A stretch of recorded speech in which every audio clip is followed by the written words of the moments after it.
आइए दोस्तों, हम लोग 12th के हिस्ट्री क्वेश्चन के ऊपर बात करने जा रहे हैं। 2 नंबरिया क्वेश्चन के ऊपर भारत के विभाजन को प्रेरित करने वाले 2 कारकों को या कारणों को बताएं। आइए थोड़ा समझने की प्रयास करते हैं भारत का विभाजन के। देखिए, भारत का विभाजन कई कारणों से हुआ। देखिए, विभाजन मतलब होता है बंटना, टुकड़ा। विभाजन मतलब होता है बंटना। देखिए, उस समय जो था 1947 में ये पूरा भारत हुआ करता था। ये जो अभी दिखाई दे रहा है ये पाकिस्तान अभी है वर्तमान में। उस समय यहाँ से लेकर के यहाँ तक पूरा भारत हुआ करता था।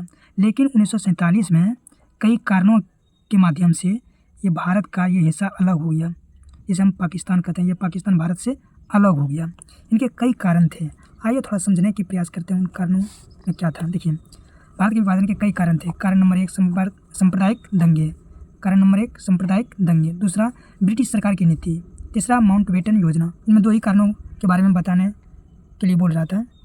आइए थोड़ा समझते हैं सांप्रदायिक दंगे क्या थे। देखिए, सांप्रदायिकता का अर्थ होता है धर्म।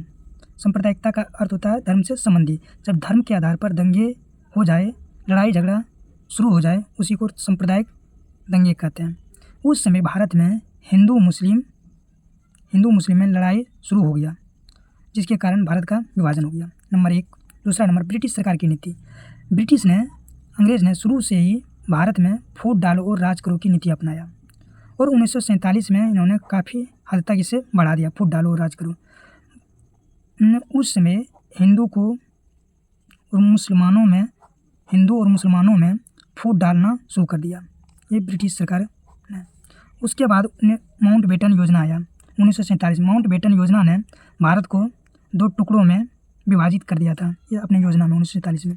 ये समझने की प्रयास कराइए। देखिए, भारत के विभाजन को प्रेरित करने वाले 2 कारकों को बताएं। भारत का विभाजन 1947 ईस्वी में हुआ था। यह एक दुखद घटना थी। भारत का विभाजन 1947 ईस्वी में हुआ था। यह एक दुखद घटना थी। इनके पीछे कई कारण थे। ठीक है। कारण नंबर 1, सांप्रदायिक दंगे। हिंदू और मुस्लिम समुदाय के बीच धार्मिक मतभेद और सामाजिक आर्थिक असमानता विभाजन का एक प्रमुख कारण थी। नंबर 2, ब्रिटिश सरकार की नीति। ब्रिटिश सरकार ने फूट डालो और शासन करो की नीति अपनाकर हिंदू और मुस्लिम समुदाय के बीच विभाजन को बढ़ावा दिया। तीसरा कारण था माउंटबेटन योजना। 1947 में आया, भारत को 2 भागों में बांट दिया था। दो पर ही लिख सकते हैं, कोई दिक्कत नहीं है।